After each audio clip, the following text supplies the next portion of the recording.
সন্ধ্যা বন্ধুরা, আবার একটা নতুন ভিডিও নিয়ে চলে এলাম। আপনারা কেমন আছেন? ওই যে আমার শাশুড়ি সন্ধ্যেবেলায় এসছে, আজকে ভাত খায়নি সারাদিন, আজকে দুধ খই খেয়েছে। দেওরের বাড়ি গেছিল, ওখানে তো ওষুধের খাবার খাবে না, তাই জন্য বললো খিদে পাচ্ছে, এখন আর ভাত খাবো না। বললো একটু তাহলে আমি মুড়ি মাখি। মুড়ি মাখার জন্য এখানে নিয়েছি আলু সিদ্ধ, শসা, নারকেল কুচি, টমেটো, কাঁচা লঙ্কা, ধনে পাতা, আর এখানে আছে চানাচুর, নিমকি, ঝুড়ি ভাজা, আর এই যে লেবু, সব একসাথে দিয়ে মুড়ি মাখবো। মুড়ি মাখবো আর এদিকে চা করবো। চা করা হয়ে গেছে, চা নিয়ে আসছি। আপনারা কে কে মুড়ি মাখা খান বাড়িতে কমেন্ট করে জানাবেন। কে কিরকম ভাবে খান আমাদের কমেন্ট করে জানাবেন। এই যে দুষ্টু, আর আমাদের হনুমান লাফাচ্ছে। এই যে সব দিয়ে দিয়েছি, এবার মুড়ি মাখছি।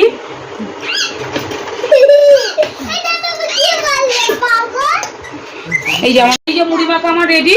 এই দেখো আলুর চপ দিয়ে মুড়ি মাখা দিচ্ছি আমার শাশুড়িকে, উনি তো চা খায় না, চা আমি আর আমার ছেলে খাবো। এই যে আমার শাশুড়ি মুড়ি মাখা দিয়েছি, মুড়ি খাবে না? মুড়ি মাখা দিয়েছি, খেয়ে বলো। খুব সুন্দর হয়েছে, ভালো হয়েছে। আপনারাও এরকম ভাবে সন্ধ্যেবেলা মুড়ি মেখে খাবে, ভালো লাগবে। না সত্যি বলছি, ভালো হয়েছে। আপনারাও এরকম ভাবে মুড়ি মেখে খাবে, সন্ধ্যেবেলা ভালো লাগবে। আমার মা এদিকে খেতে শুরু করে দিয়েছে। আপনারা লাইক করুন, শেয়ার করুন, কমেন্ট করুন। বাই।